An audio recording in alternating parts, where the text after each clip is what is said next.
নমস্কার। প্রাণ ঢালা শুভেচ্ছা জানাচ্ছি সকলকে।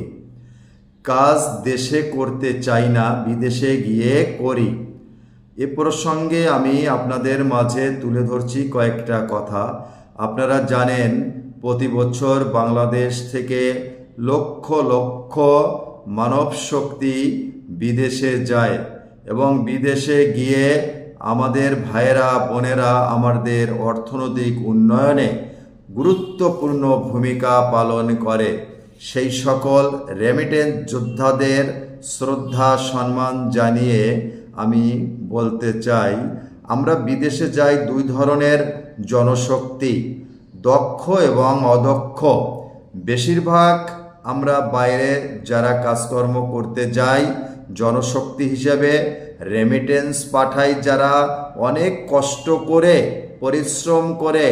আপনারা সকলে জানেন আমরা এমএ পাস বিএ পাস করার পরে আমরা মনে করি বিদেশে গিয়ে আমরা কাজ করে পরিবার এবং দেশের কল্যাণে ভূমিকা রাখতে পারবো, তাই আমরা সেখানে যাই। অনেকে ট্রেনিং নিয়ে যাই, অনেকে ট্রেনিং ছাড়া যায়। সেখানে গিয়ে আমরা যতটুকু জানি বা আপনারাও সকলেই জানেন, আমরা বেশিরভাগ জনশক্তি কাজ করি নির্মাণ শ্রমিক হিসাবে, রাজমিস্ত্রি অথবা ইলেকট্রিশিয়ান, কৃষিকর্মী, ড্রাইভার, হাসপাতালের ক্লিনার, প্রহরী অর্থাৎ নিরাপত্তা প্রহরী, পরিচ্ছন্নতা কর্মী। এই কাজগুলো আমরা বেশিরভাগ বিদেশে গিয়ে করি। কিছু ডাক্তার, ইঞ্জিনিয়ার এবং আমাদের গর্বিত সেনাবাহিনীরা শান্তি রক্ষা বাহিনীতে অর্থাৎ মিশনে যায়। তা না হলে যে কাজগুলো আমরা ওখানে গিয়ে করি, আমরা বাংলাদেশে কিন্তু এই কাজগুলো করি না।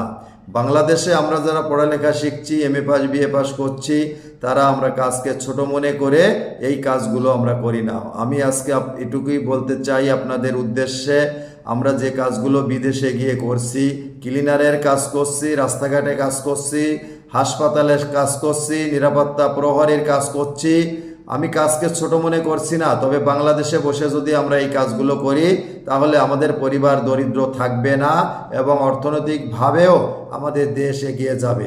রেমিটেন্স যোদ্ধাদের আমি সম্মান জানাই, আমি শ্রদ্ধা জানাই। তাদের ভূমিকায় বাংলাদেশ এগিয়ে যাচ্ছে এবং অর্থনৈতিকভাবে বাংলাদেশ স্বয়ংসম্পূর্ণ অর্জনের দিকে যাচ্ছে। এই সকল যোদ্ধাদের শ্রদ্ধা জানাই। কাজকে আমি ছোট মনে করছি না, তবে আমাদের দৃষ্টিভঙ্গি পরিবর্তন করতে হবে।